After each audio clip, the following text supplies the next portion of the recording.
Bonjour à toutes, bonjour à tous, bienvenue dans ce nouveau Read Club. Je vous ai posé la question à la dernière vidéo, vous me l'avez demandé, vous avez choisi ce sujet. Aujourd'hui, je vais vous parler de la trilogie du scénariste Warren Ellis. Donc c'est un bouquin, c'est un recueil qui regroupe 3 histoires de sa trilogie, Black Summer, Nos Héros et Supergod. Donc vous avez 3 récits qui ont leur début, leur milieu et leur fin. Il ne faut rien lire d'autre dans ce bouquin. Les 2 premiers récits, Black Summer et Nos Héros, sont dessinés par Juan José Rip et Supergod est dessiné par Gary Gastoni. C'est aux éditions iComics. Ça vaut 29,99 €. 9 dans l'état 9, pas 99. Moi je vous l'avoue, je devais le commander à ma librairie, j'hésitais, est-ce que ça allait me plaire, commander dans une librairie juste en feuilletant, et puis j'ai trouvé pour 5 € sur Vinted, donc forcément j'ai sauté sur l'occasion. Alors soyons clairs, soyons précis, ça vaut réellement les 29,90 € si vous l'acheter neuf. Qu'est-ce que ça raconte? Eh bien, c'est 3 histoires et 3 points de vue très différents sur les super-héros. Dans Black Summer, on a une équipe de super-héros qui n'est plus en activité. Il s'est passé quelque chose dans leur passé d'assez tragique qui fait que ils ont décidé de raccrocher jusqu'au jour où un des leurs décide de tuer le président des États-Unis, rien que ça, pour dénoncer cette société et surtout ce gouvernement corrompu, et veut un petit peu imposer à la population de créer leurs propres élections pour décider de qui allait être leur nouveau président. Dans Nos Héros, là on est plutôt sur une société bien implantée qui gère des super-héros. Alors là toute la critique est de jusqu'où cette société maîtrise notre vie, maîtrise le gouvernement, etc.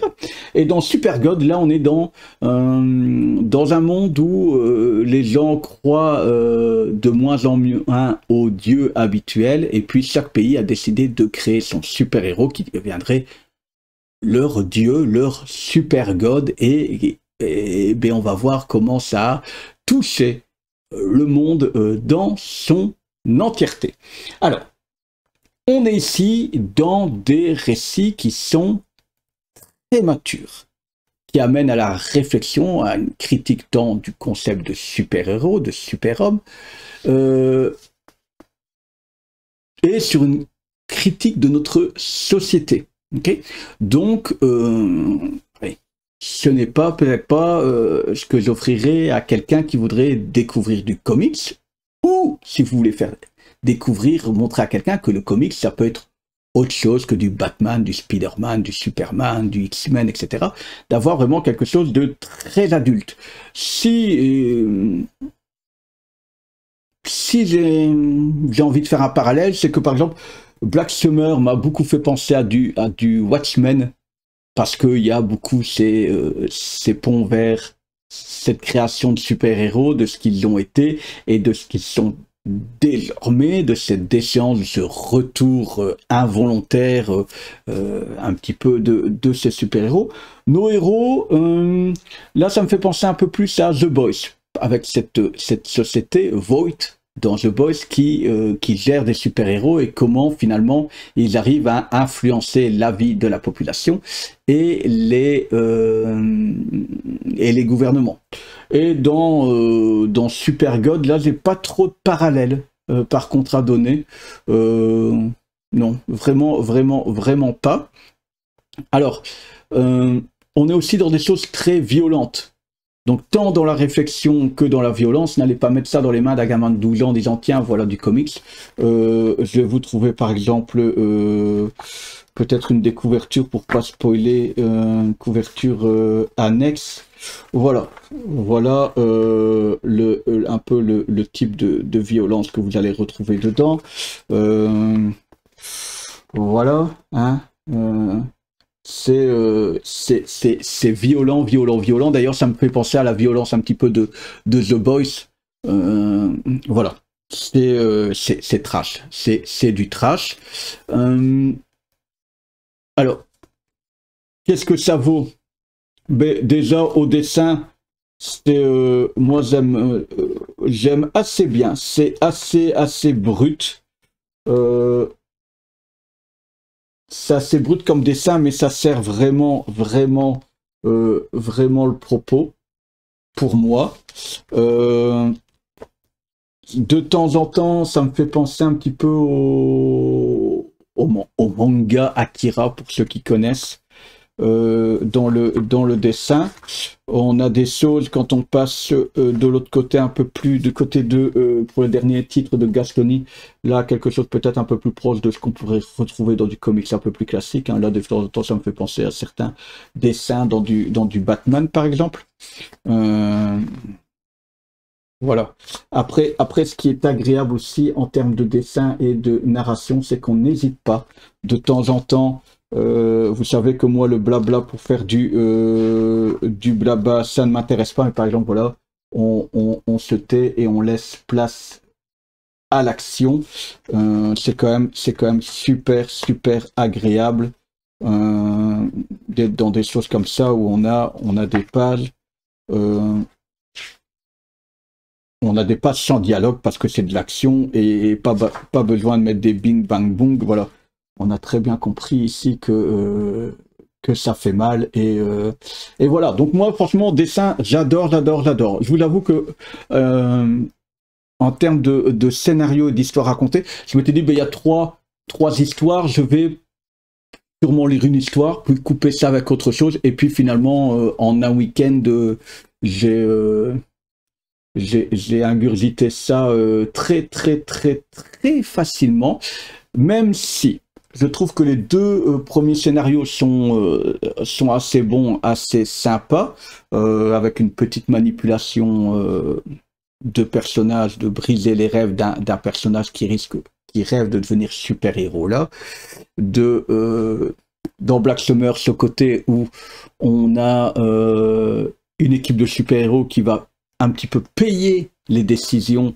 d'un de leurs amis, mais Super God, c'est le récit plus court, c'est celui qui est en 4-5 chapitres. Là, j'ai pas trouvé le message et le contenu qui n'était pas intéressant, c'est la manière de le transcrire. Là, on est dans quelqu'un qui raconte ce qui s'est passé. Et donc il compte réellement, ce qui fait qu'à la place de dire je commence la narration et puis on est dans l'action avec les dialogues qui ont eu lieu à l'époque, là on se retrouve dans quelqu'un qui ne fait que raconter.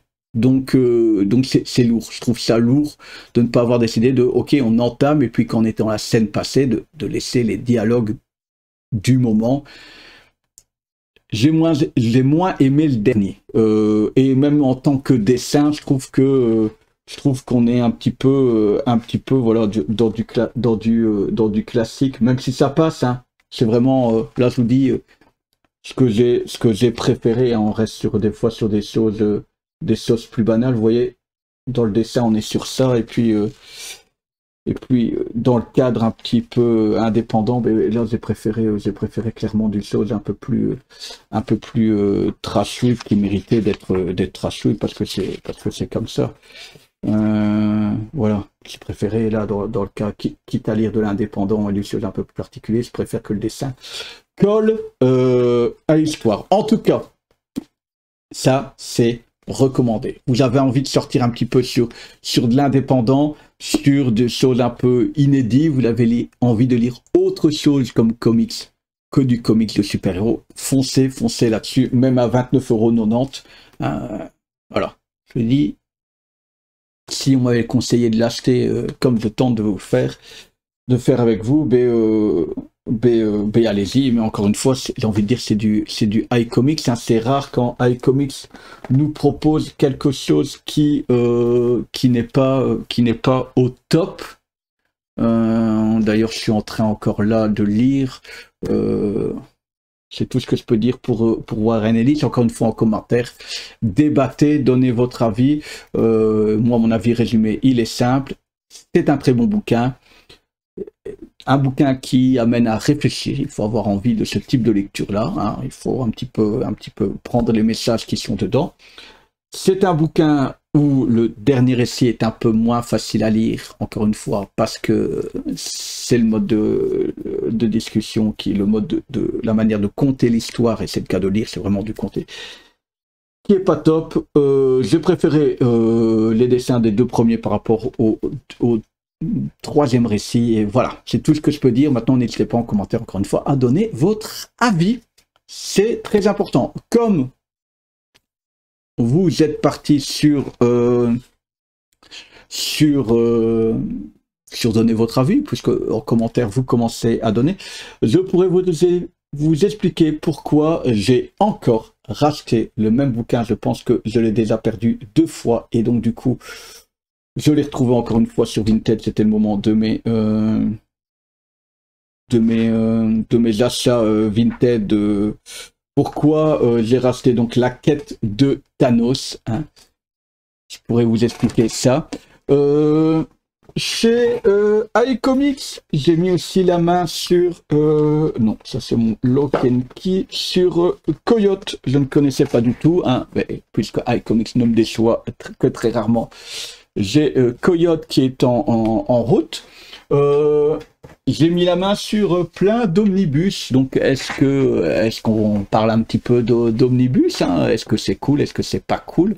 Qu'est-ce que j'ai encore? Je vous dis, j'ai toujours là, si nécessaire, j'ai lu quasiment tous les Renaissances, hein, il me manque que les Superman Renaissance, mais j'ai lu le Nightwing Renaissance, j'ai lu le Flash Renaissance, j'ai lu le Green Arrow, le Green Lantern, le Aquaman. Donc est-ce qu'on fait un petit peu une review de ce qui était cool ou pas dans les Renaissances? Je suis en train de lire le 5e tome, il n'est pas ici avec moi, mais le 5e tome des Marvel Comics, le mensuel. Est-ce qu'on fait un état des lieux maintenant que ça fait déjà 5 mois que c'est sorti, ou est-ce qu'on se refait un dernier tour de ce qui est cool ou pas dans les runs de Dan Slott sur Spider-Man, Spider-Island, Superior Spider-Man, Spider-Verse, et je dois les chercher. Il est arrivé Spider-Man Big Time tome 1, donc vous doutez bien que mon avis est assez positif sur la chose. Voilà, dites-moi, où est-ce que on se permet de feuilleter? Je vous rappelle que j'ai un libraire qui me l'a cité, normalement je ne devrais pas l'avoir, le petit catalogue 2022 spécial 10 ans d'Urban Comics, où à chaque fois on a un petit peu ce qui est prévu en planning, avec à chaque fois, vous voyez, un petit peu quelques planches de ce qui devrait sortir. Est-ce qu'on feuillette ça? Est-ce que je vous fais un petit topo de ce qui risque de sortir en mai, juin, peut-être juillet? On va voir ça. Donc voilà, merci d'être resté jusqu'à la fin si vous êtes toujours là, et comme d'habitude, hein, n'hésitez pas à partager, à liker, à vous abonner si vous aimez ce qui se passe sur cette chaîne et si vous voulez que d'autres personnes le découvrent. Mais en tout cas, quelqu'un me l'a rappelé en commentaire. N'oubliez pas, partager, liker, mais surtout, on ne parle pas du Read Club. Ciao, ciao!